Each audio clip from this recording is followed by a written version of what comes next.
ప్రభుత్వం పైన పాలనని. నేను గజ్జల మల్లారెడ్డి గారు ఇప్పుడు 83 అధికార పార్టీ ఎన్టీ రామారావు గారు ఉన్నప్పుడు ఎట్లుంది అంటే అని చెప్పినాడు, కమ్మ ఉందని. ఇప్పుడు కూడా ఇంకా కమ్మగానే ఉంది. అట్లే అది పోవాలి, కమ్మటి పరిస్థితి పోవాలి. అందరం ఒకే కులంలో అందరూ పనిచేసే వాళ్ళందరికీ ఎవరు గట్టిగా పనిచేస్తారో వాళ్ళకి అవకాశం ఇవ్వాలి. అంటే మీకు అర్థం ఏంటది కమ్మగా ఉండడం అంటే? ఆ కమ్మతో పాటు అందరం ఉండాము ఇక్కడ.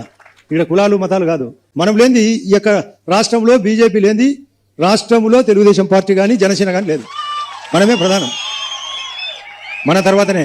చాలా ప్రమాదకరమైన స్టేట్మెంట్ ఒక కులాన్ని టార్గెట్ చేస్తూ చాలా కమ్మగా ఉంది అంటున్నాడు. కులాలు ప్రస్తావన తీశాడు.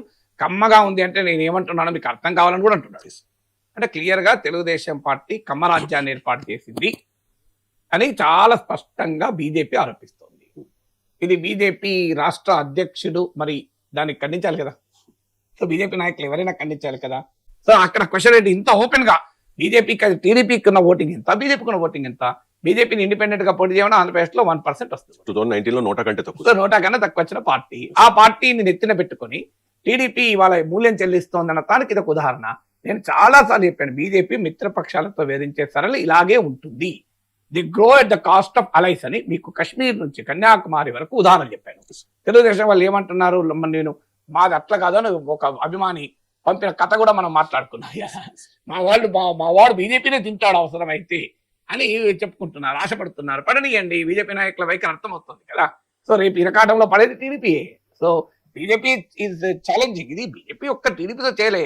జమ్మూ కాశ్మీర్ లో పీడీపీ, హర్యానాలో జననాయక జనతా పార్టీ, పంజాబ్ లో అకాలీదళ్, మీకు పశ్చిమ బెంగాల్లో తృణమూల్ కాంగ్రెస్, కేరళలో శ్రీనారాయణ ధర్మ పరిపాలన యోగం ఎస్ఎన్డిపి, తమిళనాడులో అన్నాడీఎంకే, కర్ణాటకలో జేడీఎస్, బీహార్లో జేడీయూ, యూపీలో బహుజన్ సమాజ్ పార్టీ, ఈవెన్ సమాజ్వాదీ పార్టీలు ఇవన్నీ కూడా బీజేపీతో, మహారాష్ట్రలో శివసేన, ఎన్సీపీ, అజిత్ పవార్ వర్గం అందరూ బీజేపీతో పెట్టుకొని ఏదో రూపంలో రకరకాల పద్ధతుల్లో నష్టపోతున్న వారే కదా.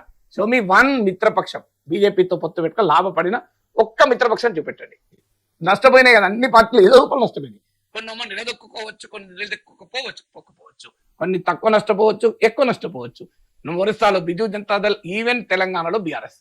బీజేపీతో మీకు బీజేపీతో వ్యతిరేకించకుండా, బీజేపీకి అటు అనుకూలంగాను ఇటు వ్యతిరేకంగా గాను ఉండకుండా న్యూట్రల్ గా ఉన్నామని చెప్పి పరోక్షంగా బీజేపీకి సహకరించిన 3 పార్టీలు ఓడిపోయాయి 2024లో. ఒరిస్సాలో బిజు జనతాదళ్, ఆంధ్రప్రదేశ్ లో వైఎస్ఆర్ కాంగ్రెస్, తెలంగాణలో భారత రాష్ట్ర సమితి. ఇవన్నీ కనబడుతున్నాయి కదా మన కళ్ళ ముందు. అందువల్ల ఆదినారాయణ రెడ్డి అడిగిన ప్రశ్నకు సమాధానం చెప్పాల్సింది టీడీపీ నాయకులు, జనసేన నాయకులు, నాగేశ్వర్ కాదు.